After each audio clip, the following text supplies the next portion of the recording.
And my name's Kim, and we both form part of the HR team at PwC. Now, a big part of our role is that we handle our student programs, which essentially means that we work a lot with students. So we have around 200 students at the moment, and in collaboration with ASCS, who would like to present some tips and tricks from moving from a student life into a professional workplace. So we're going to start off a little bit basic, okay? And as we progress in the presentation, we'll get into a little bit more technical detail, okay? Now, we love interaction. So I know that this is an online session. Feel free to unmute yourselves and discuss. If you don't feel comfortable, you can use the chat box to ask any questions.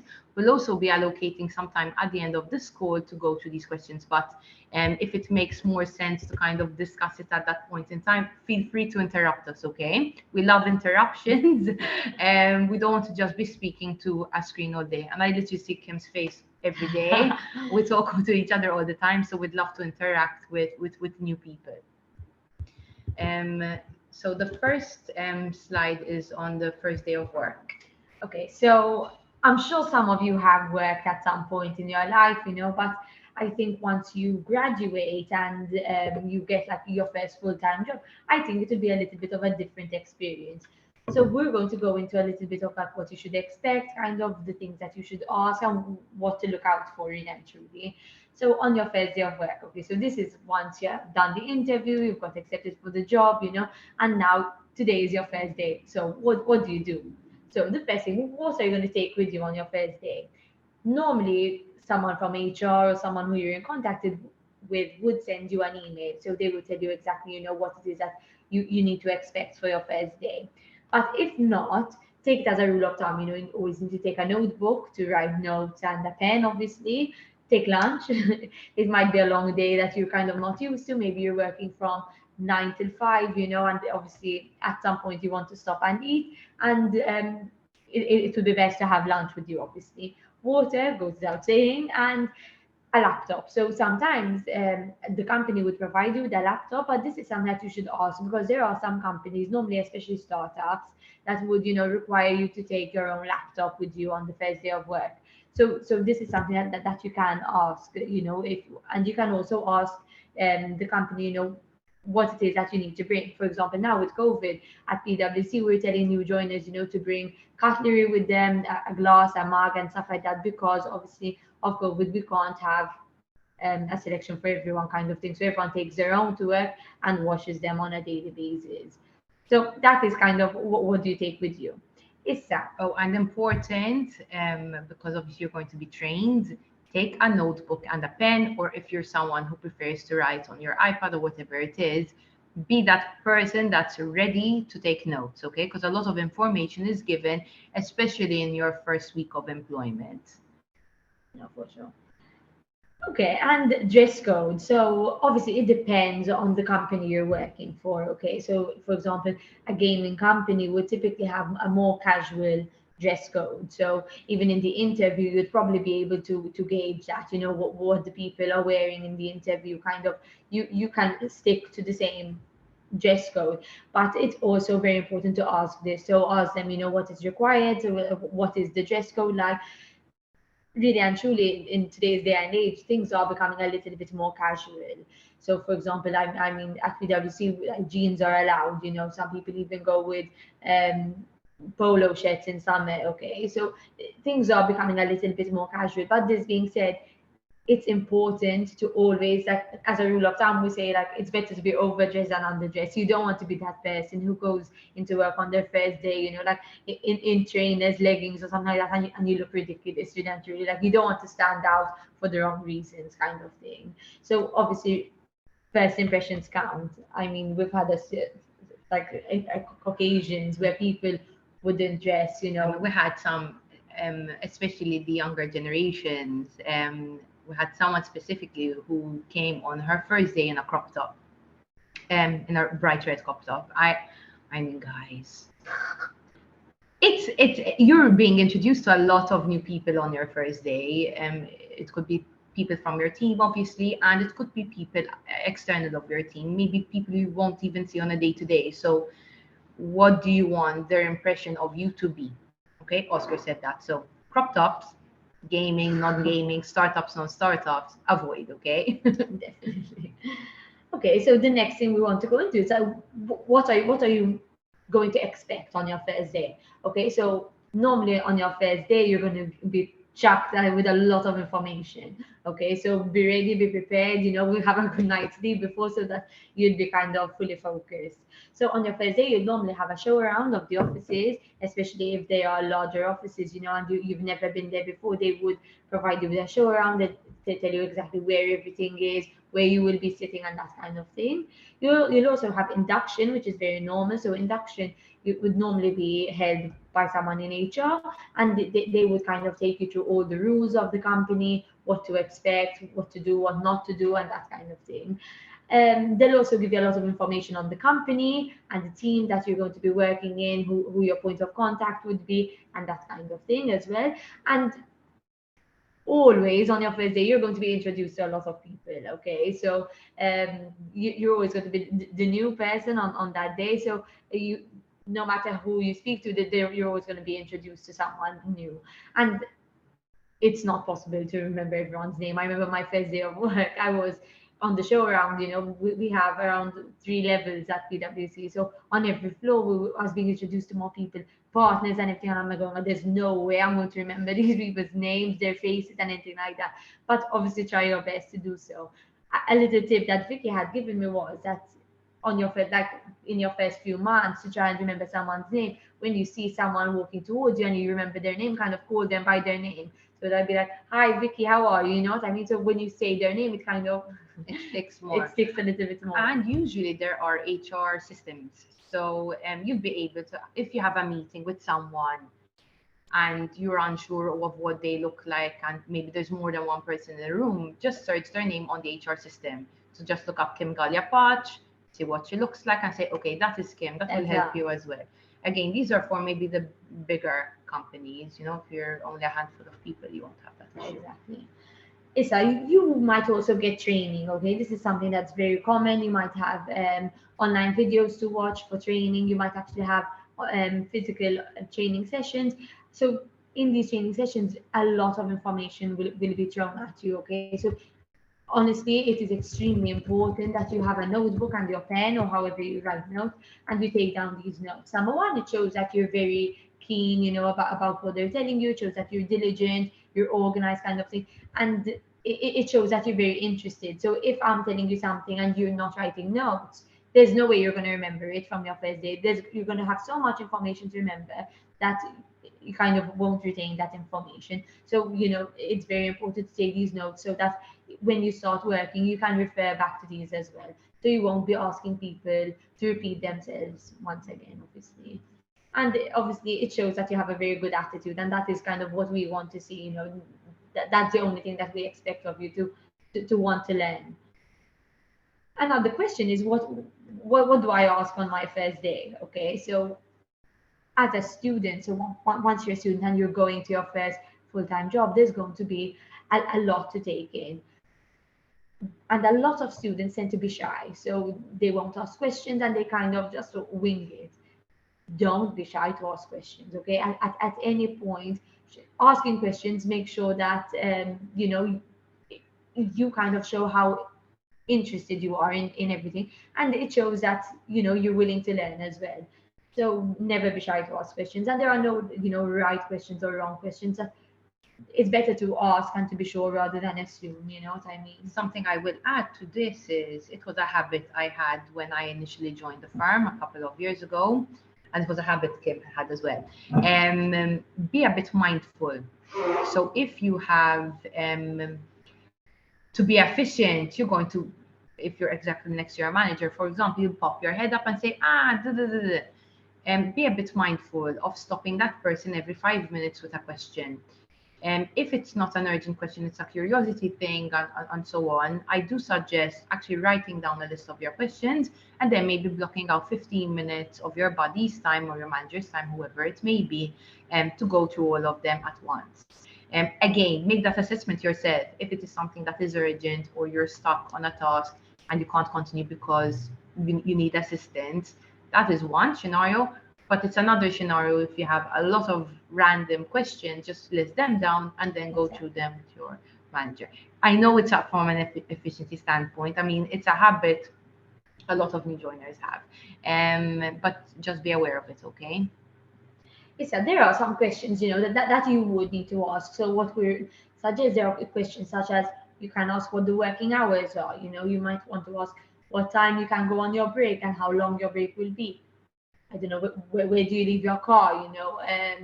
Do you have an allocated desk or are you shuffling around? So because of COVID, a lot of companies have had a book a desk system where every day you have to book a desk to confirm that you can go into the office.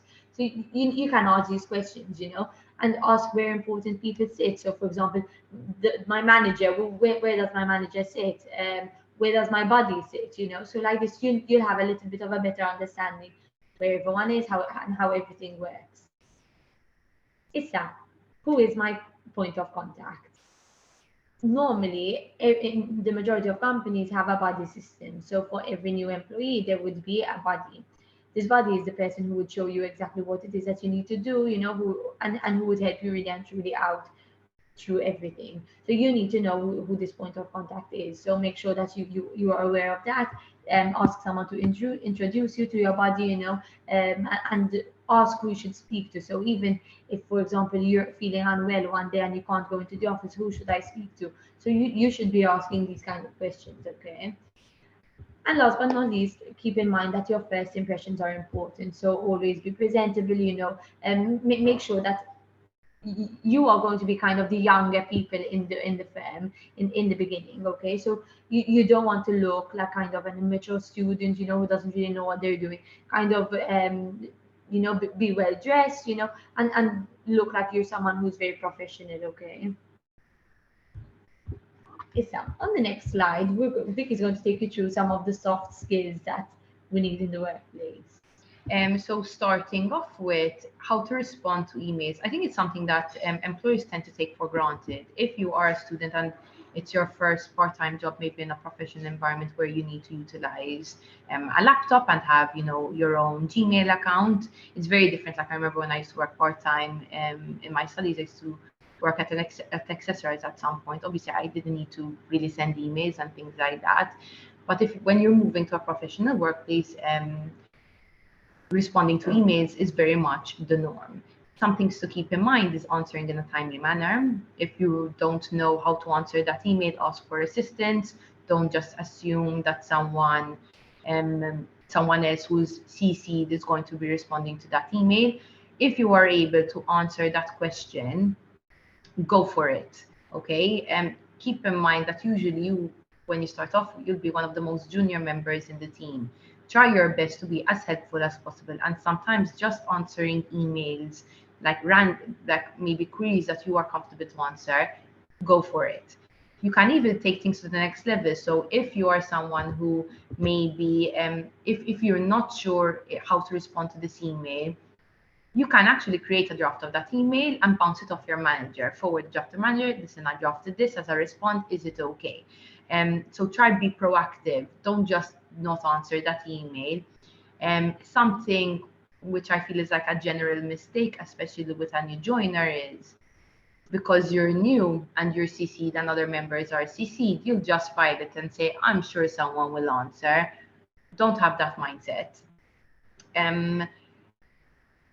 I hear you assume no one's going to answer, and if you're not sure if someone's going to answer, again, you can forward that email to your point of contact and say, listen, is this something I need to handle, or is this something else that someone needs to handle?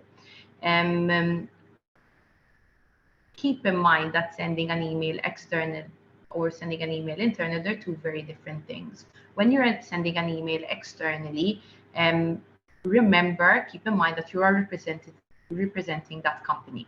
So the way you are speaking, even if you are chasing someone external about something because they haven't gotten back to you, make sure you are always respectful. You can be a little bit more casual with internal emails, especially if you have created a relationship with that person. So Kim and I, we're extremely informal when we're sending emails to each other. So like literally if we both receive the same email, Kim will send me an email, feedy. That's it. Like, you know what I mean? So she's letting me know that she's handling it, but she didn't have to say, do you, Vicky, do it? Um, Especially when sending an email to someone for the first time and you're unsure if you can't speak to that person on first name basis, or you have to go Miss Solar, for example. When in doubt, go with the surname. Some companies are more informal than others. With us, we never call someone by their surname, but especially when speaking to someone external and they have a certain position, um, it's best to speak to, it's better to speak to them by surname. Like recently, I had to reach out to MCAST, and I referred to them by their surname, and they were referring to me by my surname. I basically clarified with them, like, thank you, for being so respectful, but please call me Vicky. And now we're on first name basis, but when in doubt, better to go with the surname. A small note, something I have realized is it's something I do myself because we end up working every day as a full-time employee. It is easier to be doing like your bank things with your work email and so on, which is fine. But if you're sending some kind of complaints to a company, do not do it with your company email, okay? Especially when it comes to personal things, be very cautious. Now, respecting deadlines. Usually emails tend to be tasks that you need to complete. If you're ever behind on an email, send them a holding email. At least don't just ignore the email. Say, thank you very much for reaching out. We'll be reverting back to you as soon as possible. Updates are appreciated as well. Do not let emails go unanswered. Now, at the moment, for example, Kevin, I have a massive backlog of emails, so maybe I, which I hate because that means I have people, have sent me emails a couple of days ago and I have not coming back to them. Sometimes what I usually do is I actually put an out of office and say, thank you for reaching out. I'm at an event at the moment, so my apologies, but I might take a couple of days to come back to you. You need to make sure that you try your best, okay, when it comes to this, because when someone sends you an email, they're expecting some kind of response. Being accountable, this is something to me is my pet peeve.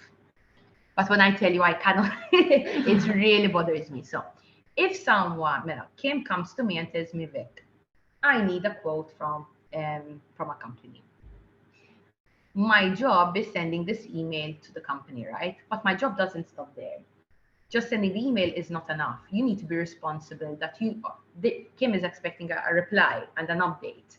Sending that email isn't enough. I'd snooze the email. That's a fantastic function on Gmail. And I say, okay, if I don't hear back from this company within the next 2 days, I will send a chaser. So you need to be accountable, especially if you're working with someone new and you're not sure how responsive they are. So for example, in the beginning, when Kim had initially joined, till she settled in and everything, I used to actually snooze tasks to Kim.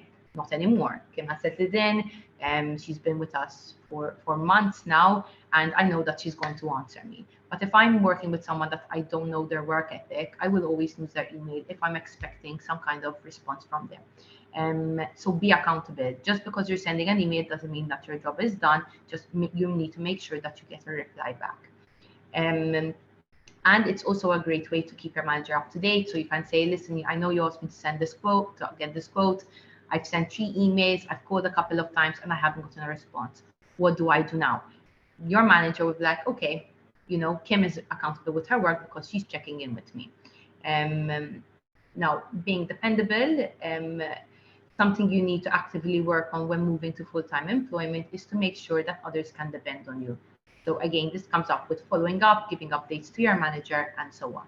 Something that sounds so simple, but yet it is something that's extremely important. Teamwork, making sure that you are a team player. It is obviously essential that you're able to work as an individual and being accountable for your own work, but it is normal practice in companies that you are expected to work with others. For example, with PwC, being a team player is one of our values. We love collaborating together. We love sharing opinions, irrespective of grade or how much experience you have. We work together. Especially it is noticed when things are not going perfectly. What do I mean? It's easy to be a team player when everything is going as expected, everything is going smoothly, but when things maybe take a negative turn, this is when being a team player really is the most important, right? So if your team is really busy, so let's put an example. This week with Career Expo, Kim and I were extremely busy. Everyone from our team reached out to us to see how they can assist us. Exactly. And they pitched in, they did the best that they could do, they asked if they could take things off our plate, and that's something we can appreciate. And that's something that our HR partner noticed. In fact, yesterday she asked us, like, who reached out, who asked for assistance, um, and she sent a very nice email. She took note of it, and she's going to make sure it's taken note in their feedback. So this is something to keep in mind. If there is there's a deadline in your team and you're saying that your manager is working extra hours, do not just get up and leave. Offer your help, even if they ask you, don't worry, you can go home. That's in my plate.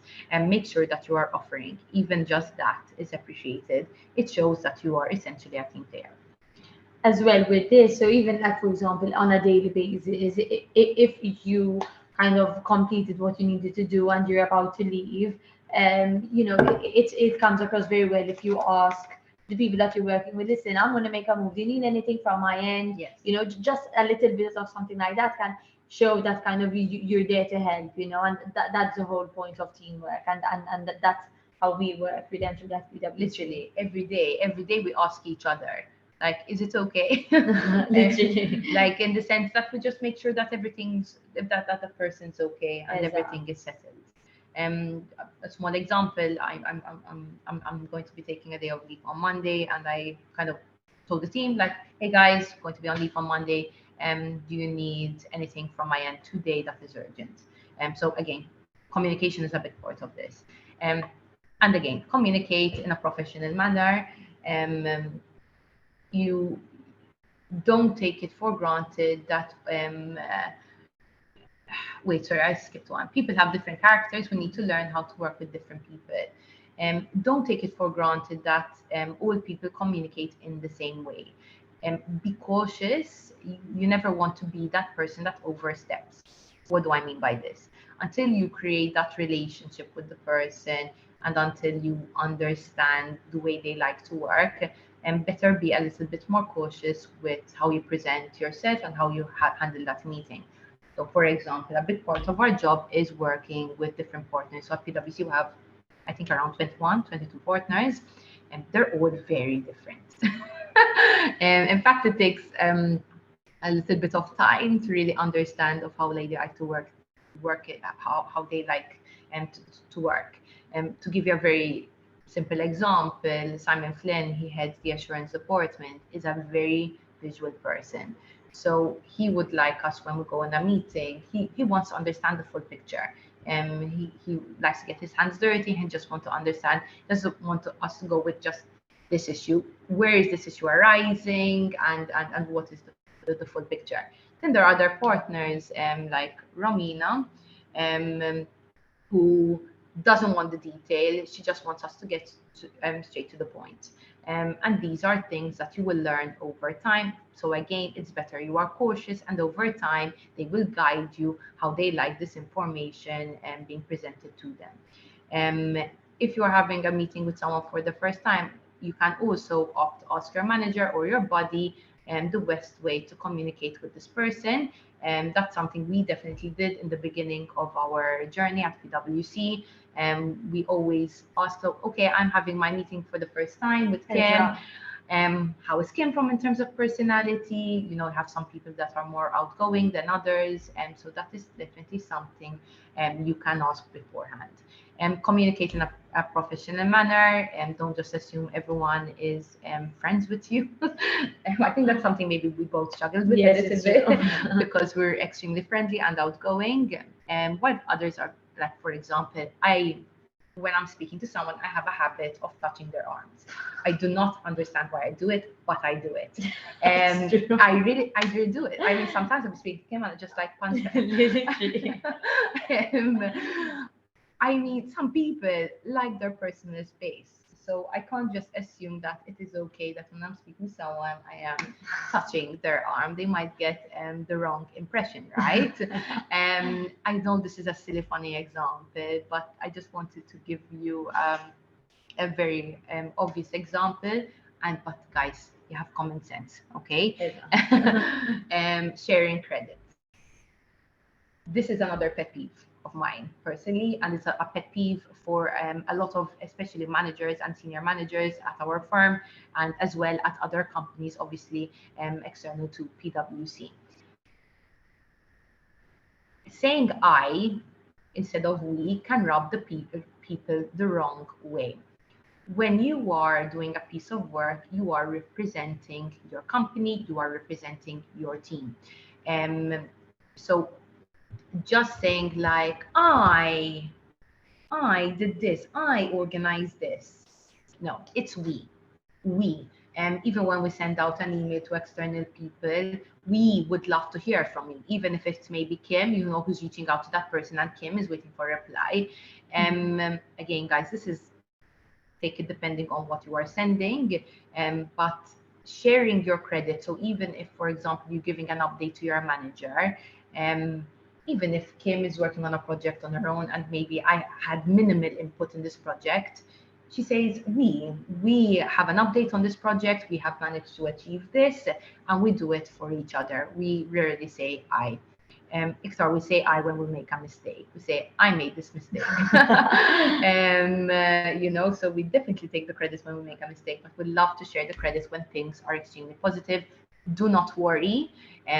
If you are doing well in your work, if you are achieving your goals, I promise you will be noticed, but don't be known for that person who likes to take all the credit to themselves. It definitely rubs the people the wrong way. And obviously, it goes against the value of being a team player as well. Last but not least, I think this is one of our favorite ones, going the extra mile. And going the extra mile with everything you do. Um, I really do believe that, you know, if someone asks you to do something, don't just take it as that task. See a way to make it better and more efficient. You know, potential to maximize your growth in a company. So even if, for example, recently I had a social activities committee meeting because we organize events for the firm. And one of the tasks I had on my plate is I had to go ask David Valencia, which is our top boss of the firm. He's our 30 senior partner. I had to go ask him for some availabilities for dates.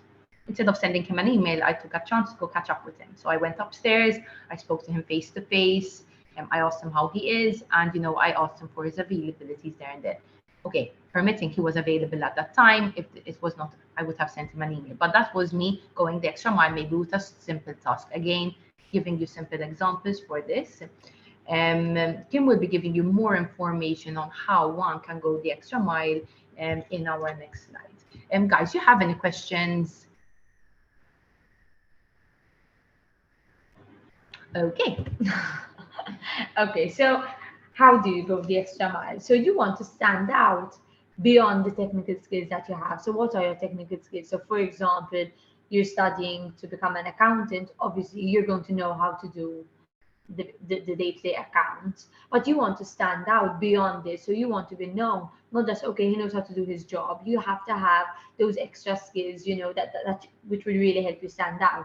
So these are, you know, your soft skills. So whether it is presentation skills, you know, public speaking, you know, so at your age, it is really recommended that you guys seek out all these opportunities, you know, to have these presentations. I know sometimes at university you can have a group assignment, you know, and sometimes you have to present it to the class. And personally, I used to hate it at university when they sent me to have a presentation. I used to be like, oh, I hated it. I used to panic. I hated public speaking.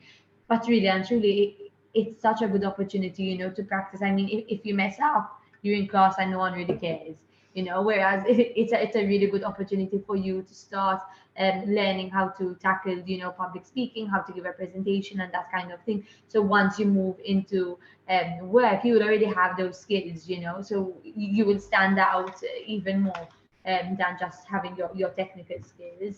Um, when it comes to presentations, make sure that you're confident, practice from before. So if it's something that you're very passionate about, normally you'll have a presentation on something that you know very well, So don't practice too much to the extent that you're going to be speaking like a parrot and kind of not making sense, if you know what I mean. So be confident, but practice a little bit so that you know kind of what to say and at what point.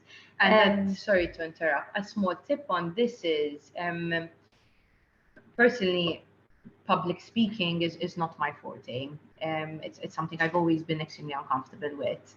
And I remember once I had, when I was doing my degree, I had a presentation, and basically I just learned everything by heart. And during the presentation, I decided to add a sentence. So I had points that I was going through, and in the moment, I got this urge of confidence, and I added a sentence, and the sentence completely threw me off. I blanked in front of a room of, I think there were like 60 people, and I just panic, sweating, white, drama. And I just looked at the house, my friend, and God picked up, realized I blanked out, and she won it until, I was able to kind of recover.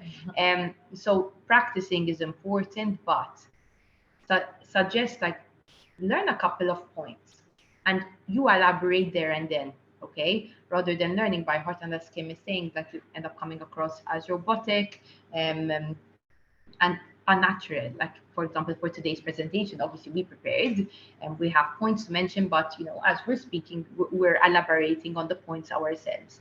It makes it, I'm hoping it's coming across as, prepared yet natural. And obviously it helps to have points. So a lot of people like to go to a presentation with a flashcard or something and just list down a few things, that you don't want to forget to mention. But don't have paragraphs. You don't want to be there reading. I mean, there's nothing worse if you only go to a lecture, to be honest, and you have like a monotone voice. A lecturer just reading off the slides, like, okay, I could do this from home kind of thing, So you don't want to have a presentation like that. You want to engage with the people, show them that you know what you're talking about, and make sure that the people that you're presenting to remain interested in what you're speaking about. And when you're working, especially when you're moving to a professional environment, you are presenting a lot. Okay, so throughout the day, we have meetings where we are updating people, or we're running a project and we need to do these type of skills. It's not just you are here speaking and there's people in front of you. In your day-to-day, you will need to present work, and you will need to update a client, you will need to pitch an idea to a client. So public speaking is our normal day-to-day. Okay, there will be bigger presentations where you are presenting into a room of people, maybe that you do need to prepare a little bit more, but public speaking is part of your day-to-day. I'm telling you from now, irrespective of what type of job you're going to do, it will definitely be an important part of your job. For sure. You also need to focus on the quality of work that you're giving. Okay, so when you move from school to work, I mean, you need to make sure that the work that you're doing is of the best quality to your ability. Okay, kind of, you're not going to be doing work that you're not able to do. They're always going to give you work, that they know that you can handle. Don't rush it. Okay, always. I remember in the beginning, you kind of want to make sure that you're being very efficient. You want to make sure that you're getting things off your to-do list. Don't rush your work. I mean, it's better to have quality over quantity. I mean, how many times are you going to say this? But it's true. So it's better, to take an extra hour on a project, and really make sure that it is exactly what your manager is asking for, kind of thing, than to do two projects that are terrible and your manager has to kind of go in and fix everything. Take time out of their day, to fix what you could have done and should have done, really and truly. So definitely focus on the quality of the work that you're doing. And like this, you'd really be standing out for the right reason. You'd make a good example of yourself, and you'd really be remembered for having good quality of work, and it's kind of being remembered for the right reasons. So I also suggest that you form part of a committee within the firm. So a lot of companies, especially the ones that are larger than others, tend to have committees. So a committee would be like a group that discuss certain things. So there'd be different committees for different areas. And as a student, you might also already be part of a committee. But once you join the workplace, this will really, really help you. Number one, it will give you the opportunity to get to know new people, so people that maybe you don't work with on a daily basis. And, you really get to contribute as well and share your ideas, and you kind of grow and gain more experience. And I think that it would be an amazing opportunity to really develop your career, for starting with something small, and eventually you can even end up in bigger committees, that have more importance maybe. It's that, and always as well look out for new opportunities. Okay, so for example, Vicky forms part of the SAC committee, which plans events, as she mentioned earlier. Planning these events, will help you stick out, and when there are these opportunities, kind of take them up straight away. Even if there's an opportunity for you to conduct a presentation, or show someone something that you've created, like this, you really get to be more known, and you stand out. In fact, we actually have an award that is shared in our Christmas conference. We call it the Exactly. PwC Experience Award. It has nothing to do with people's technical capabilities. It's those who go the extra mile, who in the morning tell people good morning. It's going to tell me that's really stupid. But I promise you, these are things that will help you stand out. Learning people's names, joining committees, as Kim is saying. So literally, we have an award specifically to highlight these types of people. I know that there are some ASCS members in this call. Like even that, when we see on a CV that someone has formed part of a student committee, we snap them up. For sure. On top of their studies, part-time jobs, they work in a student organization where they're not being paid, putting in a crazy amount of hours and creating spectacular things. So again, these are things that will help you stand out. It's that making mistakes. It is normal, and I promise you, everyone who works, anyone, whether it's a partner, a manager, everyone makes mistakes at some point. Okay, so there's no one who spends their whole life working and never makes a mistake. And this is the same for graduates. Okay, once you move into the workplace, even though you might not make massive mistakes that will be catastrophic, Although you feel that they are. as like me. It's normal that graduates do make mistakes. And two of the most common mistakes that we find graduates make are polar opposites. Okay, one, either they're too passive. What does this mean? This means that someone might come into the workplace and they're very quiet. They don't give their opinion. They sit back and they're not very productive. So they're too shy, kind of thing. And it doesn't come across well because you're not showing who you really are. You know what I mean? You're not showing that you're passionate about the job and anything like that. So trying to avoid that, and then try to avoid the opposite. So being too aggressive, overstepping. So being pushy, make sure you try to find a balance between these two. So, for example, if you go to a meeting and you see that there are action points. So you have a meeting with a manager, for example, and you see that they're listing down a stuff of a list of action points, which are things that need to be done. If there's something that you feel that okay, I'd be able to do that, speak up, say, listen, if you like, I can take that onto my plate. So for example, if they say, I don't know, let's speak to this partner to find out when he is available, for the next meeting, you can take that onto your plate, and action that. It shows that that you care, And you're proactive. and there's that you're proactive.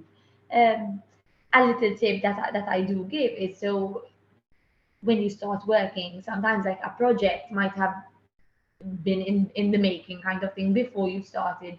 So you might not really know exactly what this project is about, and there might be a meeting that you're involved in, and you won't have a background of this. So they'll be talking, and you kind of might not know exactly what it is. You might be a bit out of the loop.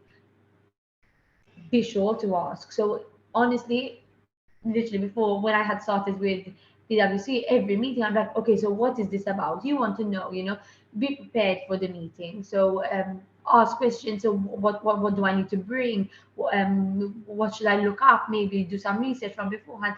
Make sure that you're kind of aware of what is going to be discussed during the meeting. And they might actually tell you, like, I don't know, my manager, for example, blocks out, an hour and a half meeting for this morning.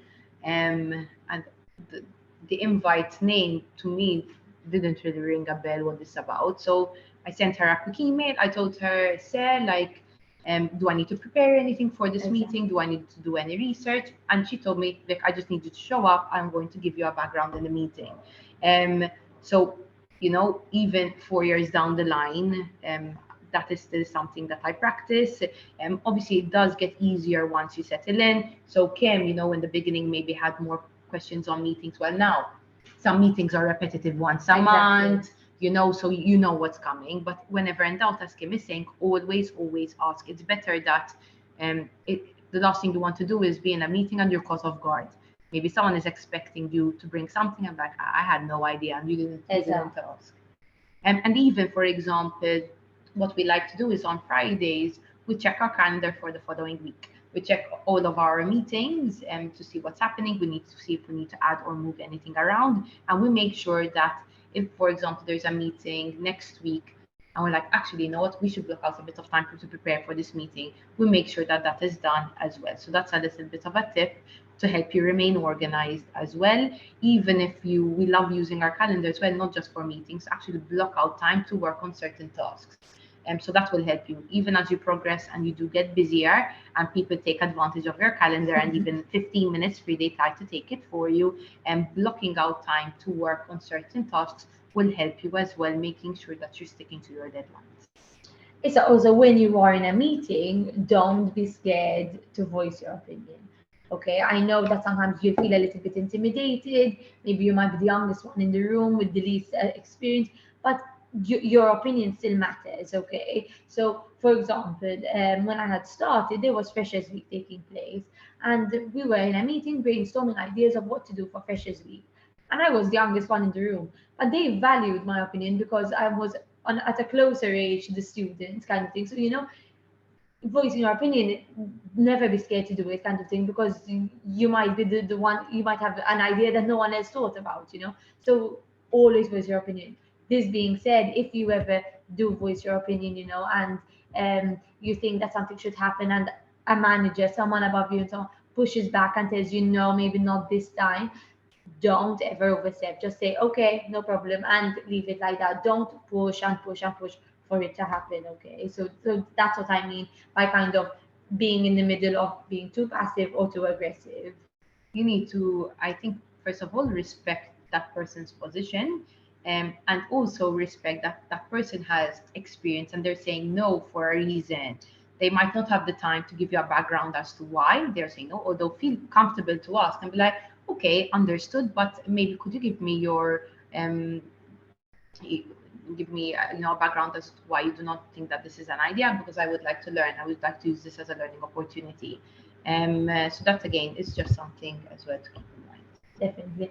And obviously, as I was mentioning, we do make mistakes. So if at a point you make a mistake, which will happen, just make sure that you are apologetic. Just be accountable, so yes, sorry, that was my mistake, I messed it up, kind of, how can I fix it. So being apologetic shows that you care. Don't throw the blame onto someone. It's kind of admit that you made a mistake. It's not a problem. You'll work on fixing it and you'll take it from there. These things obviously happen to the best of us. Yes. I mean, we make mistakes every day. Just don't be defensive, because that's the last thing you want to when your manager is maybe giving you feedback and be like, listen, Vic, this was okay, but I feel that you could have done it better in this way. I don't want to be like, Isma, I did it this way because I didn't have enough time to do it.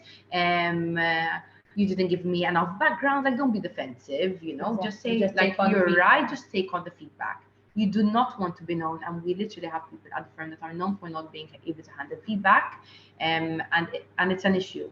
And even I speak to other friends that are in HR, it's literally brought up, like, one of the worst things you want to be is someone who does not accept that feedback. So do not push back, take it on board, and make sure that you're trying to improve for the next time. Exactly. Issa, I hate to mention this topic, but obviously it's a reality that we're living in. So most of you will likely be starting jobs at some point soon. And unfortunately, with the pandemic, some things have changed. So there are some things to keep in mind. So when should I work from home? There are companies that allow people to work from home. For example, at PwC, we have this policy where we work from home twice a week, and so we have a flexible schedule. This being said, I suggest that in the beginning of your experience, so the first 6 months of your new job, try to be at the office as much as possible. Don't work from home. Try to be there. That is when when you're in the office, you're actually absorbing all the information. You're getting to know people in your team. You're putting faces to a name, kind of thing. So if you have any questions, you can get up and go and ask someone. You don't have to say sending an email to someone. It takes long. You're kind of more efficient when you're at the office, especially for the first few months until you're settling in and really getting used to everything. So that is something that I definitely recommend.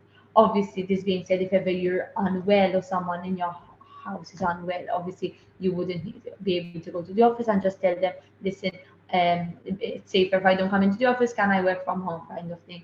Obviously, there are some jobs that where you're not able to work from home. For example, if you work in a shop, obviously there's no way you can work from home. So keep this in mind. Obviously, then you would just need to take sick leave, for example. ISA, online meetings.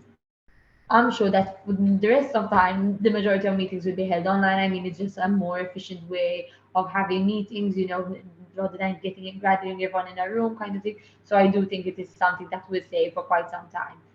Make sure that you're always on time. So the worst thing to do is join a meeting and no one attends the meeting for 10 minutes. You're kind of waiting there. So always make sure that you're on time for the meeting.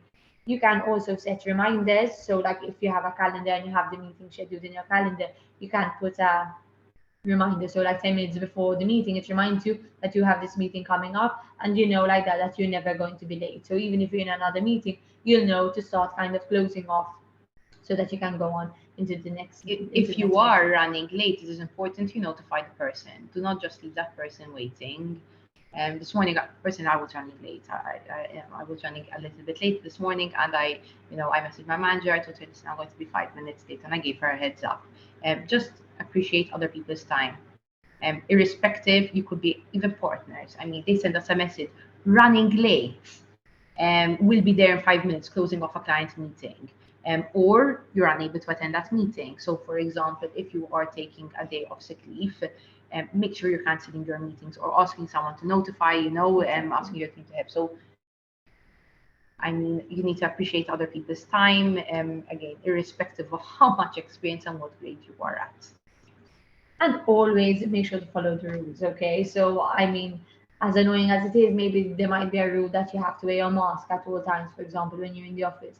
You do not want to be that person who people have to keep on reminding to do something, okay? And you have to be obviously respectful towards the people around you. I mean, there might be someone who's vulnerable, and obviously, or lives with someone vulnerable. So be respectful of the rules, kind of, and don't be that person to make people to tell you off and have people talk about I mean, in HR, we do kind of speak between us. So like if someone's not wearing a mask, kind of thing, it's known, and don't be known for the wrong reasons. So for example, we had last time a situation where we had students who weren't wearing masks when they were at their desk, and a senior manager, who is like the person right before our partner, went and told them, listen, do you mind if you wear your masks? And they still remained not wearing their mask. So obviously, this doesn't look good, and it's disrespectful. So make sure that Yes. you're never that person to be disrespecting others.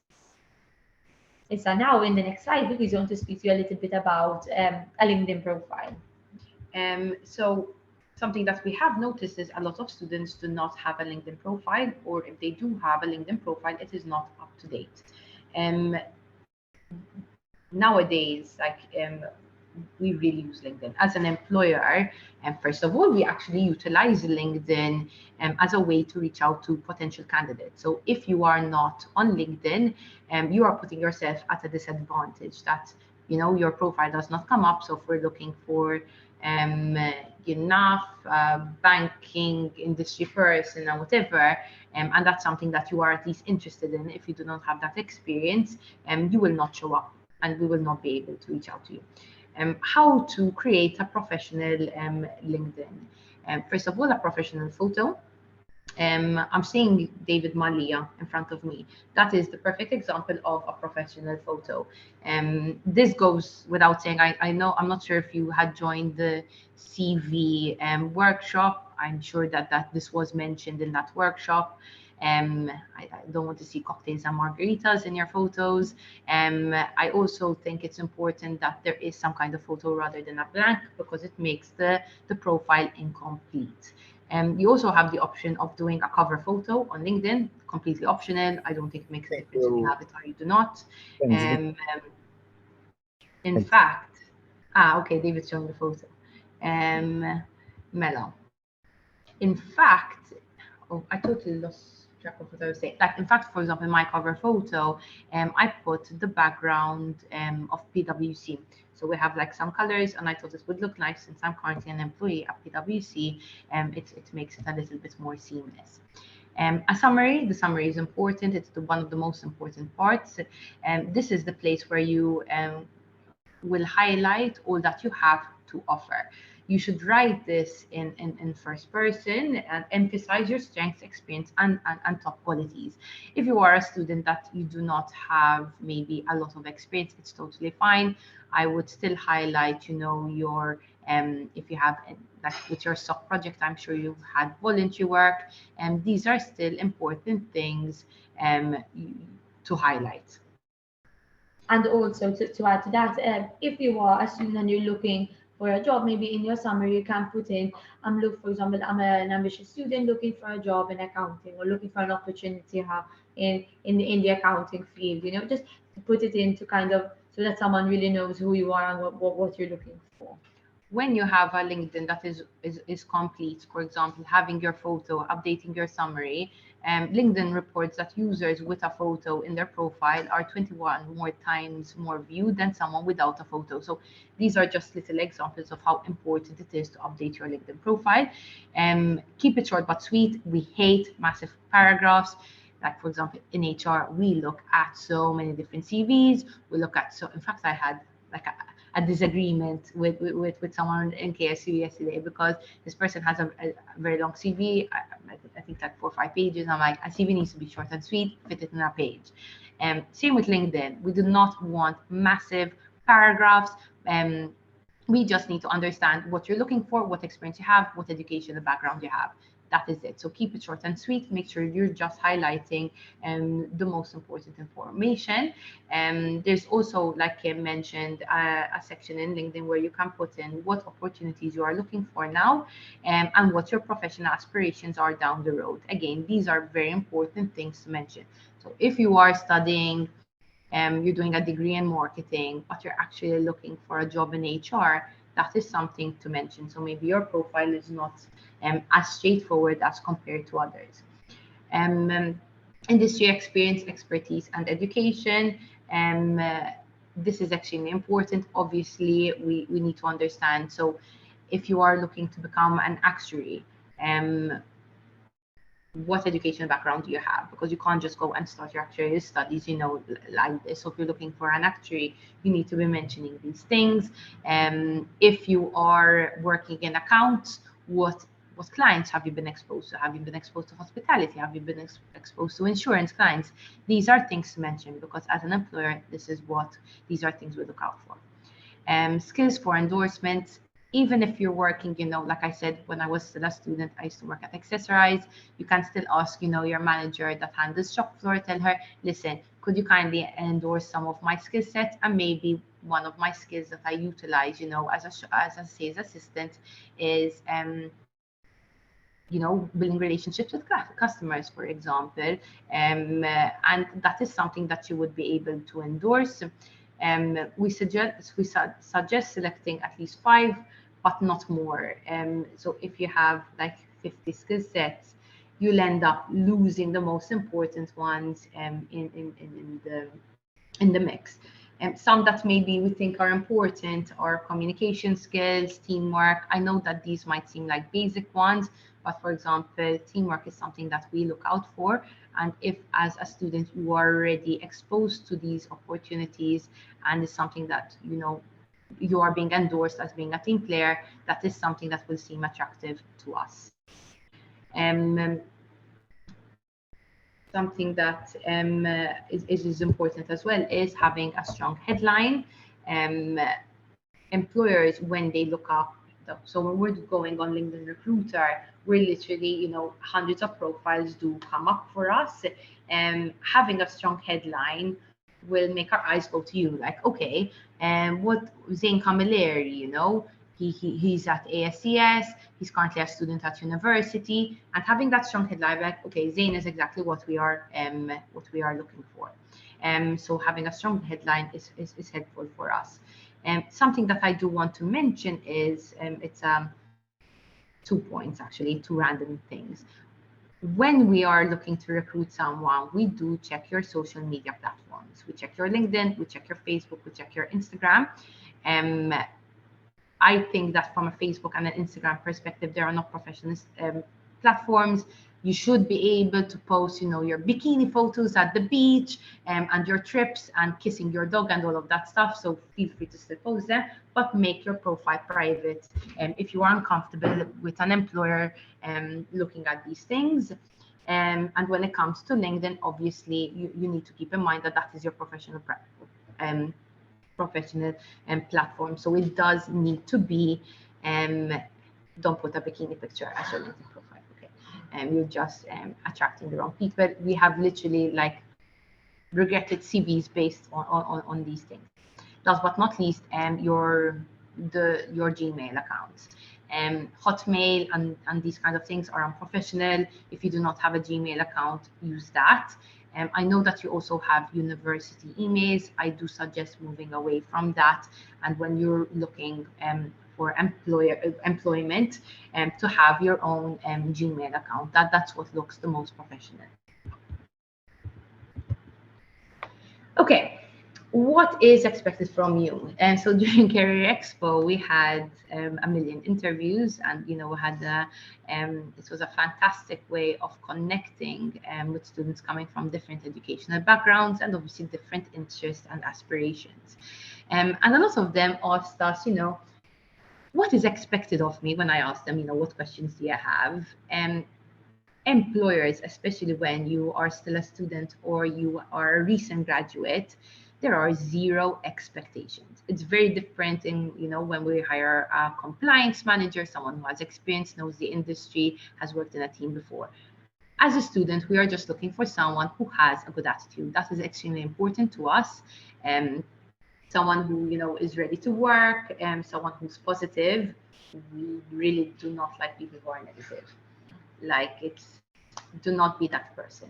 Do not be that person that is a downer in a meeting. Like every time you ask how you are, it's a really long day. No, it's okay. It's fine to have a bad day here and there, but have a good attitude. Be someone people want to be around you. Absorb as much information as possible. As Kim mentioned, during your first initial couple of weeks, you are bombarded with information that is completely normal. Try your best to take notes and try your best to try things out and be a sponge, be that person who's just trying to take in as much as you can. If you're not understanding, you can ask them to repeat themselves or you can ask them to re-clarify. It's totally okay.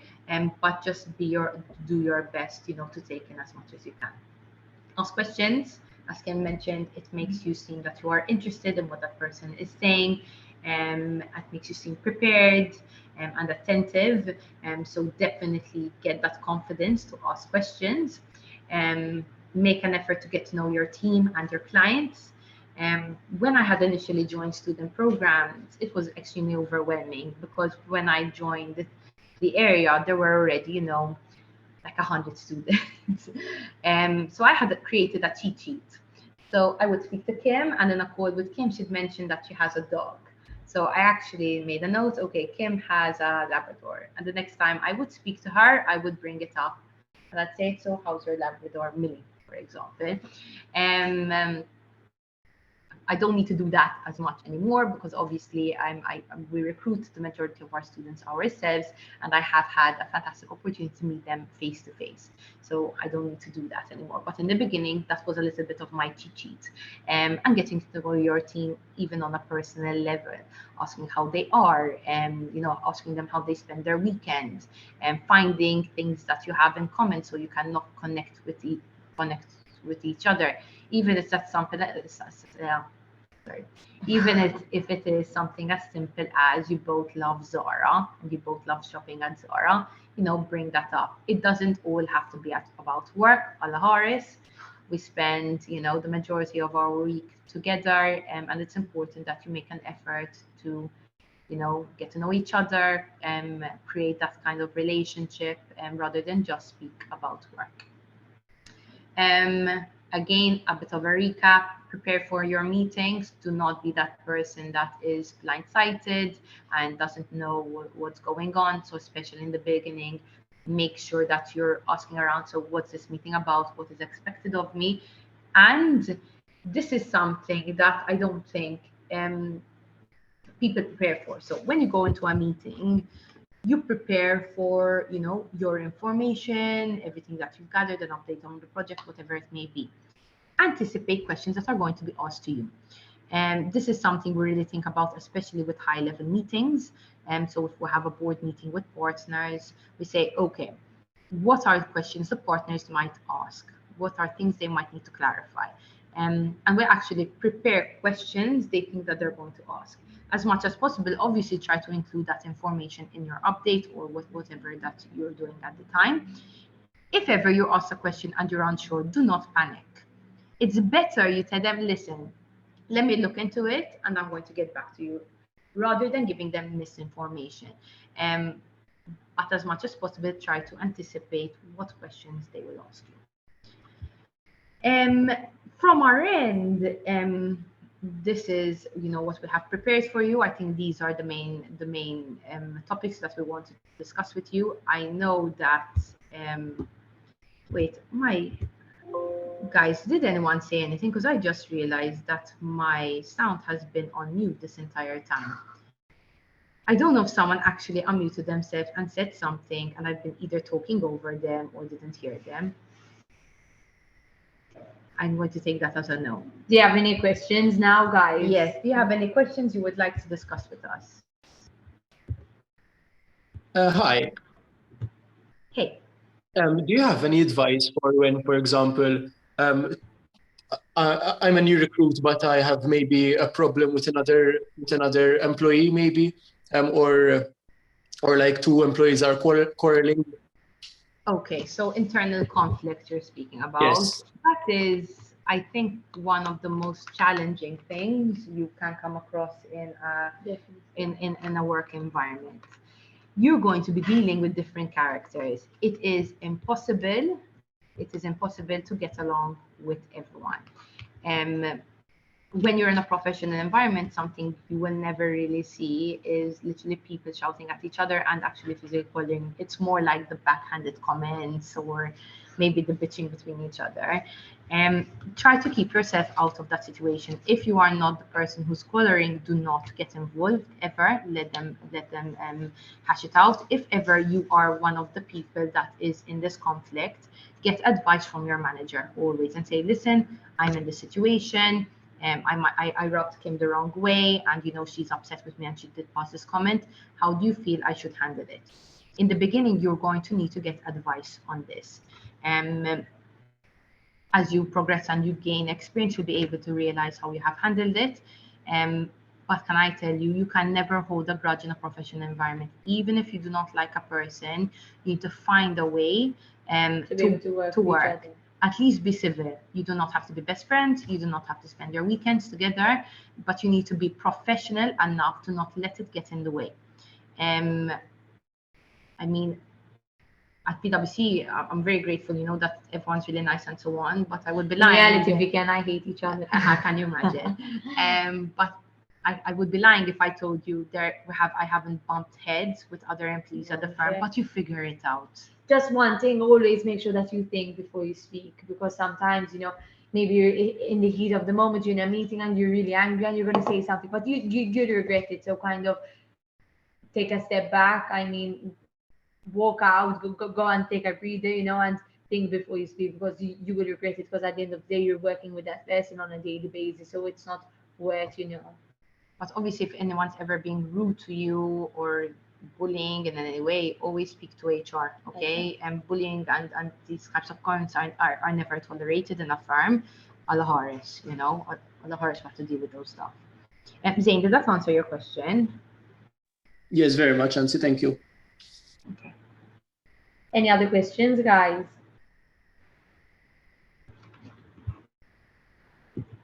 Okay, so now, Vicky and I, obviously, we form part of the student program team, so we do have a number of opportunities at PwC for people who are looking for employment, whether it's full-time, whether it's a student opportunity.